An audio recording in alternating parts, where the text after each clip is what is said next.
বাবা অনেক দিন ধরে আমাকে কিছু একটা বলার চেষ্টা করছিল। আমি বুঝতে পারছিলাম, কিন্তু বুঝেও না বোঝার ভান করছিলাম। কেন না জানি না, মনে হয় এই কথাটা যদি আমি বাবাকে জিজ্ঞেস করতে চাই, তাহলে আমার মনে হয় একটা বড়সড় আমার একটা ক্ষতি হবে। জেনে বুঝে ক্ষতিটা আমি করতে চাইছি না। কারণ বাবা যদি কিছু আমাকে বলে ফেলে, তাহলে আমি বাবার মুখের উপরে জবাব না দিতে পারবো না। আর বাবার প্রতি আমার একটা সফট কর্নার আছে। বাবাকে আমি এত ভালোবাসি, আমি মনে হয় ওখানে না করতে পারবো না। কিন্তু মুখের কথা মুখেই রয়ে গেল, আর মনের কথা মনের মধ্যেই চেপে রইল। বাবা বলে ফেললো আর আমিও না করতে পারলাম না। কারণ বরাবরই বাবাকে আমি খুবই ভালোবাসি। মাকে হারিয়ে বাবাকে নিয়েই আমি ভালো মন্দ সবটা নিয়েই বাবার সাথে কাটাতাম। তার জন্য বাবা কিছু চাইলে আমি না করতে পারতাম না। আমার যখন খুব অল্প বয়স, তখন আমি মাকে হারিয়েছি। বাবাই আমাকে সবসময় দেখাশোনা করত। সব কিছু আমার যাবতীয় যা লাগতো, একটা মেয়ে মানুষের বুঝতেই পারছো, যখন মেয়ে মানুষটা একটু বাচ্চা বয়স থেকে বড় বয়সে পরে ওঠ পা দেয় আর কি, তখন তার কত কি একটা মেয়ের কত কি আর ফেস করতে লাগে, কত কি জিনিস লাগে, সেই জিনিসগুলো বাবা আমাকে নিজের হাতে দিয়ে দিত। কারণ আমি একটা মেয়ে মানুষ, কোথায় যাব না যাব, কি করব করব না করব, আর মা থাকলে হয়তো মাকেই আর কি বলতে পারতাম সব কথা। কিন্তু দুর্ভাগ্যের ব্যাপার, বিষয়ে মা মেয়েই, মাকে হারিয়েছি। মাকে হারিয়ে এখন বাবাই আমার চতুর্দিকে, সব দিকে বাবাই। তাই বাবাকেই আমি সব কিছু শেয়ার করি। তো এখন দেখতে দেখতে অনেকটা বছর বাবার সাথে আমি কাটিয়ে দিলাম, কারণ বাড়িতে আমি আর আমার বাবা, আর কেউ নেই। তো সব কাজকর্ম সব কিছু বাড়ির আমি দায়িত্ব নিয়েছি, মার জায়গাটাই আমি নিয়েছি। তবে যতই মার জায়গা আমি নেই, রান্না বাড়ি খাওয়া দাওয়া আগডুম বাগডুম যা যা কাজ করতে লাগে, মার জায়গাটা আমিই পূরণ করি। কিন্তু দিন শেষে মার জায়গাটা কি আমি পূরণ করতে পারি না। যখন বাবার রাত্রিবেলায় ওই অন্ধকার মুখটা দেখি, দিনটা তো কোনো রকম পার করে দিই, কিন্তু রাতের ওই অন্ধকার মুখটা বাবার দেখে আমার বুকটা ফেটে যায়। আমি ভাবি, হায় ভগবান, কি দিন দিলে আমাকে। আমি মেয়ে হয়ে না পারছি সহ্য করতে, না পারছি আবার কি যে তোমাদেরকে বলবো বলে বোঝাতে পারছি না। যাই হোক, সহ্যও করতে পারছি না, আবার এদিকে সহ্য না করেও করার কিছু নেই। এইভাবে কাটতে লাগলো। বাবার কোথায় যেন একটা হতাশা মুখ। সারাদিনে সব কিছু বাবাকে এত সুন্দর করে যত্ন করি, কিন্তু রাতের বেলায় বাবার হতাশা মুখ দেখলে আমার কান্নায় বুক ফেটে যায়। তো কিছুই বলতে পারি না, কিন্তু মনে মনে ভাবি অনেক হয়েছে। এই বাবা মেয়ের সম্পর্কটা থেকে এখন বেরিয়ে আসতে হবে। এখন আমার একটা অন্য কিছু চিন্তা করতে হবে, যেটাতে বাবা সুখ শান্তি সব কিছুই পায়। কিন্তু আমি সেটা কিভাবে করব ওটাই বুঝে উঠতে পারছি না। যাই হোক, তারপরে এই করে করে তো অনেকটা বছর পার করে দিলাম। এখন তো আর সেই দিনগুলো আর কোনো মতেই কাটছে না। আগে যাও কাটতো, এখন কাটছে না। তো বাবা অনেক দিন ধরেই আমাকে কিছু একটা বলবে ভাবছে, আর আমিও মনে মনে ভাবছি। আমি যেটা ভাবছি সেটা যদি বাবা বলে, তাহলে তো সমস্যাই হয়ে যাবে।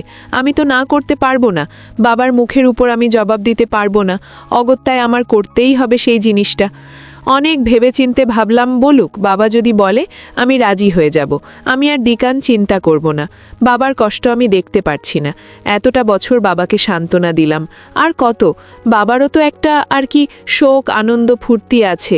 বাবারও তো তেমন বয়স হয়নি, আর মা অনেক আগেই চলে গেছে, আর বাবা মার বিয়েটা হয়েছে অনেকই অল্প বয়সে।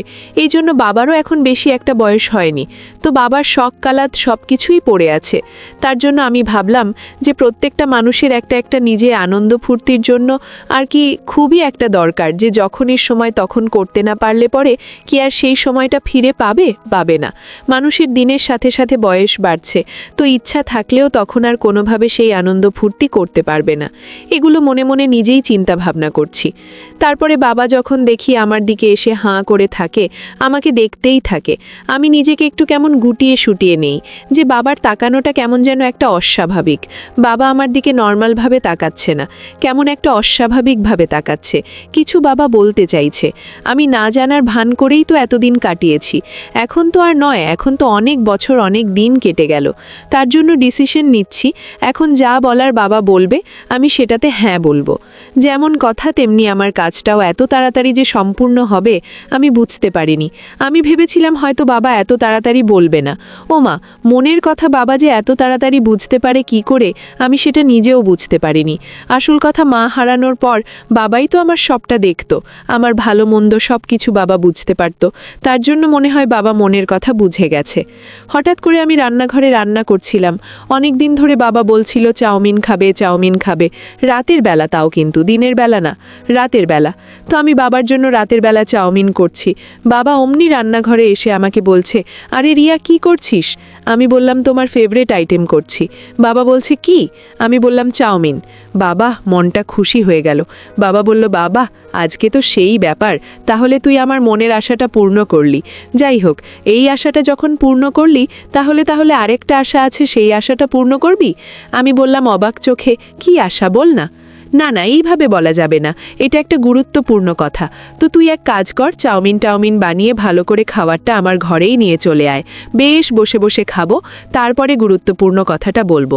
সেটা শুনে তুই যদি মত দিস, তুই যদি রাজি থাকিস, তাহলে তো কোনো ব্যাপারই না। আর তুই যদি রাজি না থাকিস তাহলে আমার মনটা আবার ভেঙে যাবে। আমি খুব আনন্দে আছি, মনের কথা বলবো বলে বুঝি তো আমার ব্যাপারটা। তুই তো এখন বড় হয়েছিস। না না, বোঝার কিছু নেই।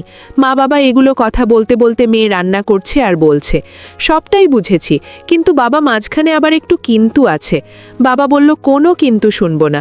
আমি এতদিন ধরে তোকে কিচ্ছু বলিনি, অনেক দিন ধরে অপেক্ষা করছি, কবে সেই দিনটা আসবে তোকে বলবো।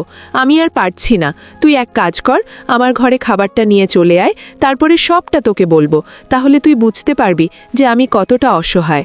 না হলে একটা বাবা হয়ে একটা মেয়ে কি কথা বলতে পারে? এই তুই বুঝতে পারিস না? আমি তোকে এতদিন বলিনি, অনেক বছর অনেক দিন তো গেল, এখন আর হচ্ছে না।